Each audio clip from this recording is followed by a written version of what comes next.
नमस्कार साथियों,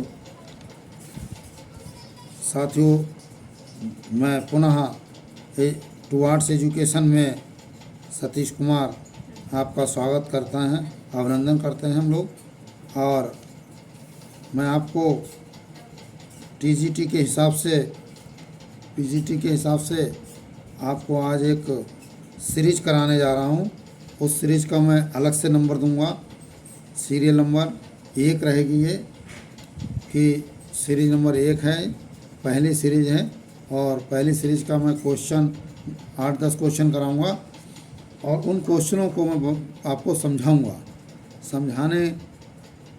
समझ में आएंगे तो आप लोग मेरे इस चैनल को सब्सक्राइब करें और लाइक करें। इसी के साथ समय व्यर्थ ना करते हुए मैं वीडियो को शुरू करता हूं। देखिए साथियों, ये मैंने जंतु विज्ञान से ही लिया है और पेपरों के कुछ सेलेक्ट किए हैं, उनमें से लिए हैं। और पहला सवाल मैं आपको शुरू करता हूं कि पहला सवाल है, क्रिएटिन फास्फेट मिलता है। क्रिएटिन फास्फेट जो है वो मिलता है, काहे से मिलता है ना? क्रिएटिन। तो क्रिएटिन क्या होता है? ये देखिए हमारे मांसपेशियों में पाया जाता है।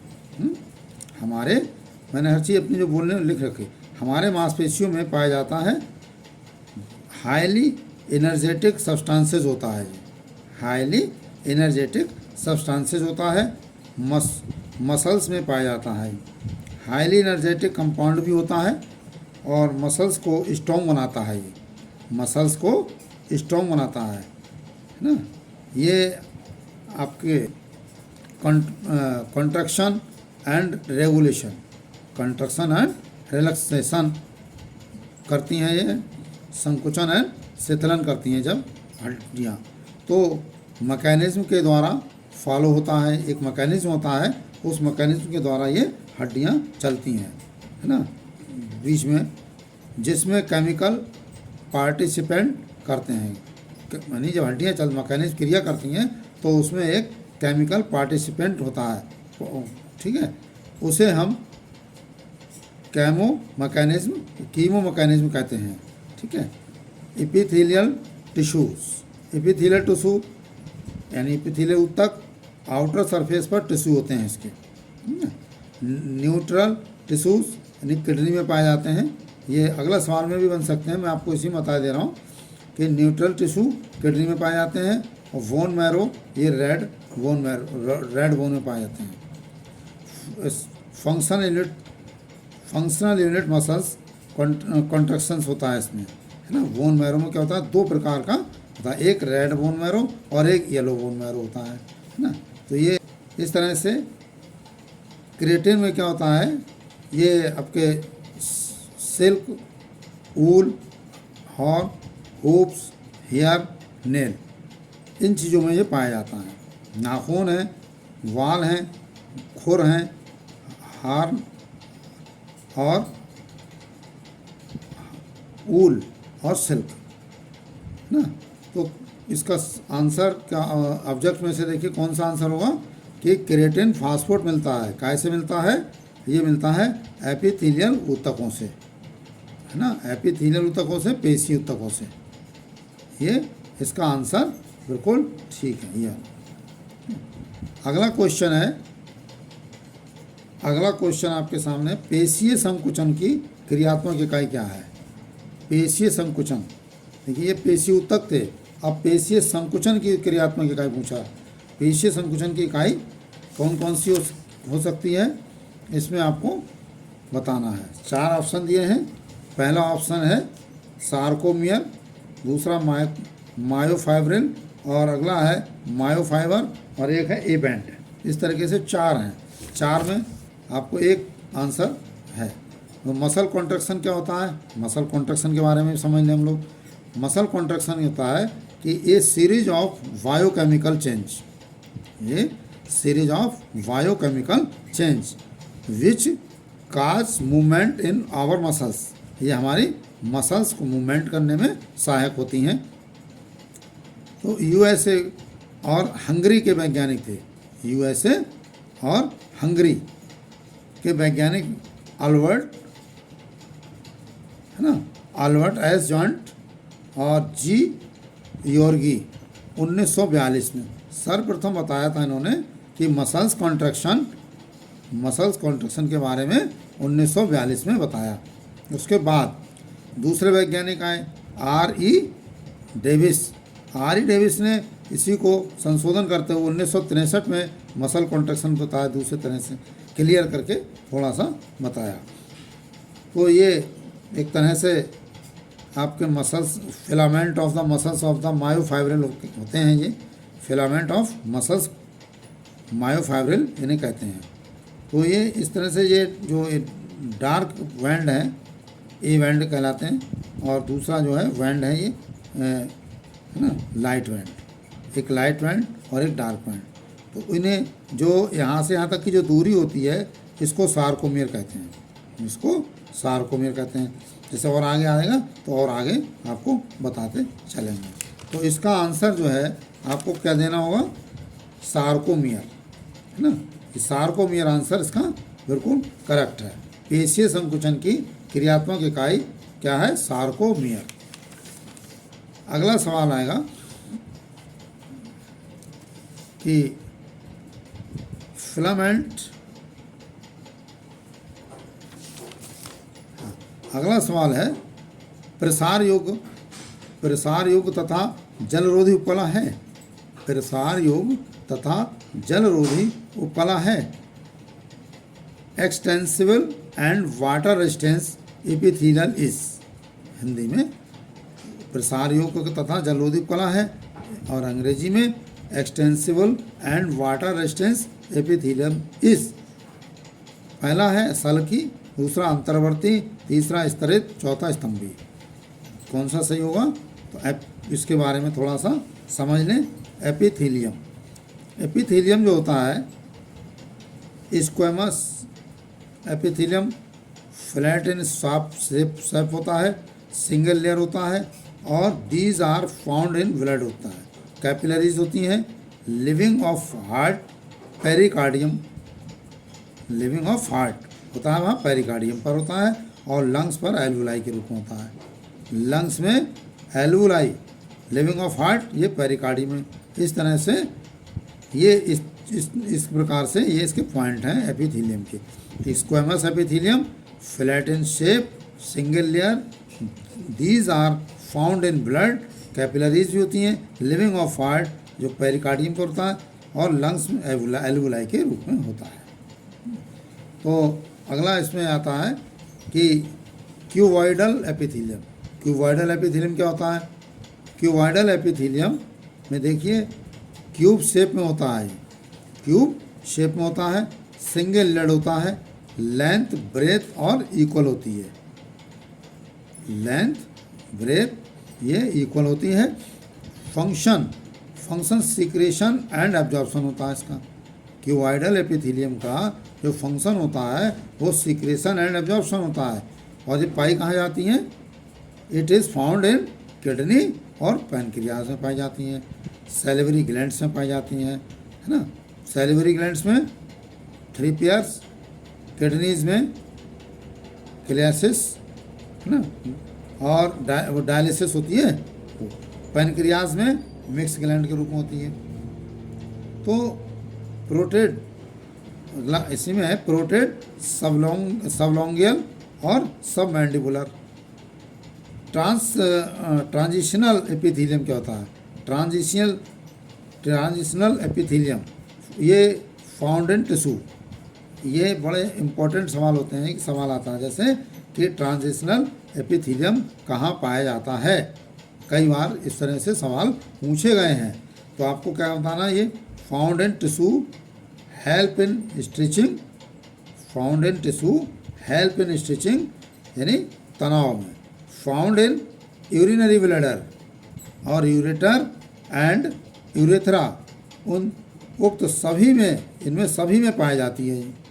क्या पाई जाती है, ट्रांजिशनल एपिथेलियम।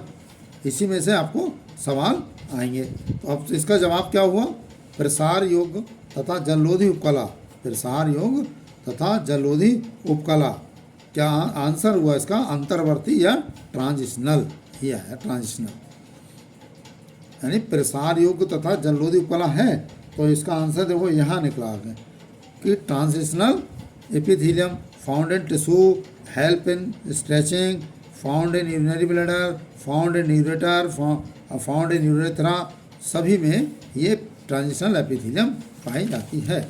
ये मैं आपको बड़ा पॉइंट बताए हैं। हाँ, अब सवाल अगला है कि किसकी अस्थि में हैवर्शियन तंत्र पाया जाता है? किसकी अस्थि में? Haversian system is found in bone of, किसके में पाया जाता है ना? किसकी अस्थि में हैवर्शियन तंत्र पाया जाता है? तो ये बताया गया है कि मेंढक में, पक्षी में, सरीसृप में या स्तनधारी में, है ना? तो हैवर्शियन सिस्टम क्या है? हैवर्शियन सिस्टम जो है वो एक पिकुलियर करेक्टर ऑफ मैमल्स का होता है, विशेष करेक्टर है इसमें मैमल्स का होता है ना? Peculiar character of mammals, it is consist of artery, vein, capillaries, nerve cell, lymph cell, ये सब के मिलकर बनती है ना? आर्टरीज हैं, वेन है, कैपिलरीज हैं, नर्व सेल्स हैं, लिम्फ है, वेसल्स हैं, तो है ना? अब ये मेन जगह कहाँ पाई जाती है? देखो, बोन ऑफ मैमल, मैमल की हड्डी में ये पाई जाती है। हैवर्शियन में पाई जाती है, शोल्डर में स्पेशल पाई जाती है, शोल्डर में ये स्पेशल पाई जाती है। तो इसका आंसर क्या होगा? किसकी अस्थि में हैवर्शियन पाई जाती है? तो ये मैमल हो गया, यानी स्तनधारी में हैवर्शियन तंत्र पाया जाता है। ठीक है। नेक्स्ट, हैवर्शियन विशाखाएं, हैवर्शियन विशाखाएं कैनाल होती हैं, इसमें हैवर्शियन, यानी अब कहना है haversian canals are presents in the, कहाँ पाई जाती हैं? है ना? उपास्थि में, त्वचा में, अस्थियों में या हृदय में? तो ये जो पाई जाती हैं ये अस्थियों में। अभी पीछे ये देखा ना, बोन ऑफ मैमल, तो ये आप पूछ लिया उन्होंने कि कहाँ पाई जाती हैं, तो ये अस्थियों में पाई जाती हैं, क्योंकि बताया था कि मैमल्स की बोन में हैवर्शियन तंत्र पाया जाता है। तो इसमें तीसरा आंसर, इसका तीसरा ऑब्जेक्ट जो है बिल्कुल सही है। नेक्स्ट सवाल है कि हैवर्शियन व्यवस्था हड्डियों का एक प्रमुख लक्षण है। हैवर्शियन व्यवस्था हड्डियों का एक प्रमुख लक्षण है। मेंढक पहला ऑब्जेक्ट है, मेंढक की, दूसरा मुर्गे की, तीसरा खरगोश की, चौथा वेरेनरा की। तो यानी रेप्टाइल्स में आते हैं, रेप्टाइल। तो देखिए, मेंढक काम आते हैं, एम्फीबिया में आते हैं, मुर्गे काम में आते हैं, एवीज, फॉल एंड एवीज में आते हैं, खरगोश मैमल्स में आते हैं, और वेरेनरा जो होते हैं ये रेप्टाइल में आते हैं, है ना? तो इसका आंसर हुआ खरगोश की, यानी ये भी मैमल्स में पाए जाते हैं। हैवर्शियन अभी बात हुई थी, अभी पीछे समझाया था। अगला क्वेश्चन है कि पीत अस्थि मज्जा का कार्य, यानी येलो वोन मैरो, येलो वोन मैरो पीत अस्थि मज्जा का कार्य क्या है? अभी आपको देखो दो बताई थी कि इसमें ये देखिए, बोन मैरो में जो दो प्रकार से होता है, एक red bone marrow, red bone, और एक येलो बोन मैरो, दो हैं। Functional unit of muscles construction में बताया था ये। तो इस तरह से आपको ये ऐसे ठीक इसी प्रकार से आगे आपको येलो बोन मैरो का कार्य क्या है? तो इसका कार्य हुआ वसा संग्रह, स्टोरेज ऑफ फैट। इसका फोर्थ आंसर बिल्कुल सही है, ये वाला फोर्थ आंसर, है ना? जैसे ये इस प्रकार से ऐसे करके ये एक हड्डी पाई जाती है, हड्डी होती है जैसे, ये बोन है। अब ये हड्डी आपको क्या है, एक इसमें होती है रेड बोन मैरो और एक होती है येलो बोन मैरो। तो ये आरबीसी का जो निर्माण होता है एक इसमें, तो 120 दिन के लिए होता है, 120 दिन में उसकी आरबीसी की डेथ होती रहती है ना? नॉन न्यूक्लिएटेड होते हैं जो आरबीसी का निर्माण होता है और नॉन न्यूक्लिएटेड होते हैं। तो पीत अस्थि मज्जा का कार्य वसा संग्रह, आंसर बिल्कुल करेक्ट है ना? ऐसे ही अब एक मैंने और आपको बता रहा हूँ कि जैसे ऊँट है लांबा है ना? ऊँट है और लांबा है, तो इसमें क्या होता है कि आरबीसी में क्या होता है, इसमें न्यूक्लियस पाया जाता है। बाकी और में जो आरबीसी होते हैं बोन मैरो में, उनमें आरबीसी में जो न्यूक्लियस होता है वो नहीं पाया जाता है। लेकिन ऊँट और लामा के जो आरबीसी होते हैं इसमें न्यूक्लियस पाया जाता है। ये सवाल आ चुका है और आता रहता है। स्टोरेज ऑफ फ्लैट यानी येलो पीथ बोन मैरो में होता है। ठीक है, अब सवाल अगला आ रहा है कि Volkmann canal are connected to, कि वॉकमैन नलिकाएँ जुड़ी होती हैं, कहाँ से जुड़ी होती हैं, कैसे जुड़ी होती हैं? ये आपको फोर्थ निलय तथा केंद्रीय नलिका से, या अस्थि मज्जा से, या बोन मैरो से, या हैवर्सियन नलिका से, या मस्तिष्क के थर्ड एंड फोर्थ विलय से। तो इसका आंसर क्या है? हैवर्सियन नलिका जो चल रही है आपको उस समय हैवर्सियन नलिका से वॉकमैन कैनाल्स आर कनेक्टेड होती हैं। ये भी हड्डी के अंदर का पार्ट्स होता है। वॉकमैन क्या है ये भी सुन लीजिए साहब। वॉकमैन ये इनर मोस्ट पार्ट होता है, जिसका जो वॉकमैन है कैनाल का इनर मोस्ट पार्ट होता है। मैमल में बोन ये पाई जाती है और जिसका इनर मोस्ट पार्ट होता है। हैवर्सियन कैनाल से जुड़ी होती है। ट्रांसवर्स कैनाल होती है जो HC अटैच होती है, हैवर्सियन कैनाल से अटैच होती है। It is also called perforated canal यानी मूव बोन ब्लड से होती है। मूव कहाँ से होती है? बोन और ब्लड में ये मूव सरफेस पर होती है, वह हैवर्सियन कैनाल कहलाती है। यानी जो इसके सरफेस पर होती है वो हैवर्सियन कैनाल कहलाती है। It is any small canal channel pipeline or hole which transmit blood vessels into bone. ये वॉक्समैन, तो इनके क्या सवाल क्या था? वॉक्समैन कैनाल आर कनेक्टेड, तो हैवर्सियन नलिका से कनेक्टेड होती हैं। और है हैवर्सियन सिस्टम होता है और एक हैवर्सियन कैनाल होती है। इसमें थोड़ा सा डिफरेंस है भाई। हैवर्सियन सिस्टम क्या होता है? हैवर्सियन सिस्टम होता है run parallel to the surface, ये पैरेलल होती है सरफेस पर। कौन? Haversian system. और दूसरा पार्ट है कि generally contain 1 or 2 capillaries and nerve cells. और वॉकमैन में क्या होता है? वॉकमैन कैनाल क्या होती है? Channels are hole present inner side generally help transmission of blood vessels. ये होता है। अगला सवाल है कि क्वाड्रिसेप्स एवं गैस्ट्रोनेमियस पेशी विद्यमान है, कहाँ पाई जाती है? हाथों में, टांगों में, कंधे में और कलाई में, है ना? तो ये टांगों में पाई जाती है ना? ये टांगों में पाई जाती है। इसका भी पॉइंट देख लीजिए थोड़े से। पॉइंट्स क्या है? लेग्स में कौन सी मसल्स पाई जाती है बताइए। लेग्स में अभी आपने कहा क्वाड्रिसेप्स एवं गैस्ट्रोनेमियस, तो क्वाड्रिसेप्स और गैस्ट्रोनेमियस दो मसल्स है ना, ये दोनों मसल्स हैं। अब क्या है? हैंड 3-4 मसल्स पाई जाती हैं। द मैसेटर, ये मैसेटर का काम करती हैं। फर्स्ट में क्या है? फ्लेक्सर कार्पी रेडियल्स होती हैं। सेकंड होता है फ्लेक्सियर कार्पिस अल्नेरियस होती हैं। शॉर्टकट में फ्लेक्सर कार्पिस अल्नेरियस, इसका है फ्लेक्सर कार्पी रेडियलिस, है ना? तो फर्स्ट और सेकंड ये और ये दोनों हाथ की कलाई में पाई जाती हैं। ये कहाँ पाई जाती हैं? हाथ की कलाई में, है ना? Anterior deltoid, lateral deltoid, posterior deltoid, ये सब तीनों मसल्स जो होती हैं ये कंधे में पाई जाती हैं।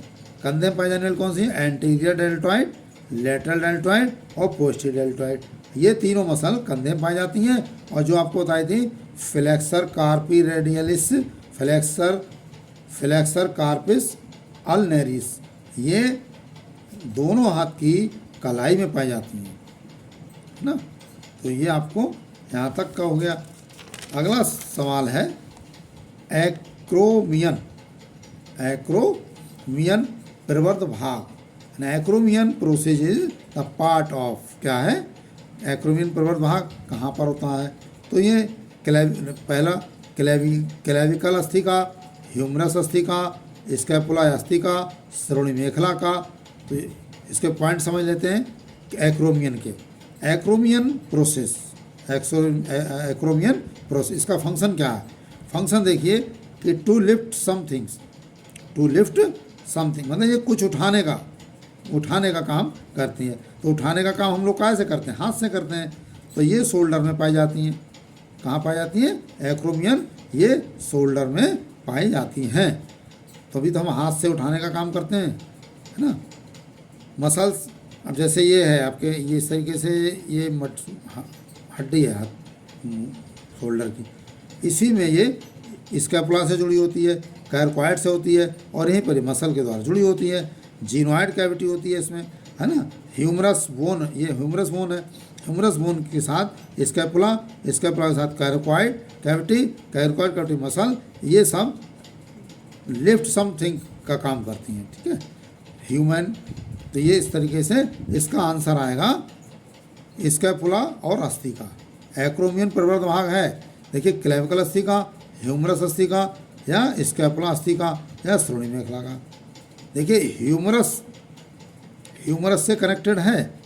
अगर स्कैपुला का नहीं दिया होता तो ह्यूमरस का उत्तर दे सकते हैं आप, लेकिन यहाँ पर स्कैपुला पॉइंट टू पॉइंट दिया हुआ है, तो हम स्कैपुला ही आंसर आएगा इसका, स्कैपुला अस्थि का, ठीक है।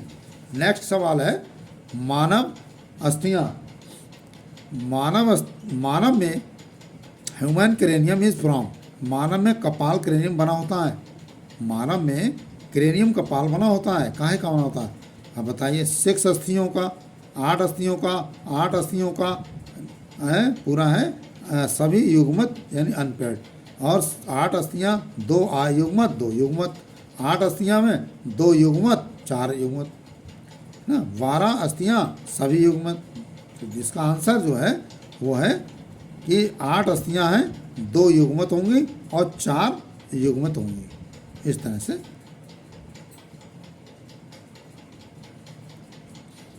इसको भी समझ लेते हैं थोड़ा। 6 ये तो ह्यूमन क्रेनियम में क्या होता है? 8 बोन्स होती हैं, 2 बोन पेयर्ड और 4 bone unpaired. Paired bone parietal, ये जोड़े में होती है ना पेयर में, 4 जो हो गई, ये पेयर में नहीं है, अनपेयर्ड है, तो 8 हो गई, इस तरह से। पेयर्ड बोन पैराइटल और टेम्पोरल, पैराइटल और जैसे एक पैराइटल हो गई इसमें और एक टेम्पोरल हो गई, तो पैराइटल की 2, टेम्पोरल की 2, 4 और 4 8, ये तो अनपेयर होती हैं। इस तरह से ह्यूमन क्रेनियम जो होता है वो 8 बोन्स का बना होता है। इसका आंसर होगा 8 अस्थियाँ 2 युग्मत और 4 अयुग्मत, यानी 2 पेयर और 4 अनपेयर। जो पेयर में है वो कौन सी? पैराइटल और टेम्पोरल, और अनपेयर्ड में कौन सी है? अनपेयर्ड 4 हो गई, ठीक है। अगला है इसमें, और क्रेनियम में ही है, तो इसके आगे का मैं आगे नेक्स्ट वीडियो में कराऊंगा। ये आज के लिए इतना ही काफ़ी, समय काफ़ी हो चुका है। साथियों, अगर आपको वीडियो अच्छी लगे तो सब्सक्राइब और लाइक ज़रूर करें, और कोई सुझाव देना चाहते हो तो कमेंट भी करें। और इसी के साथ मैं आपको आज के लिए थैंक यू, और जय हिंद, जय भारत, थैंक यू।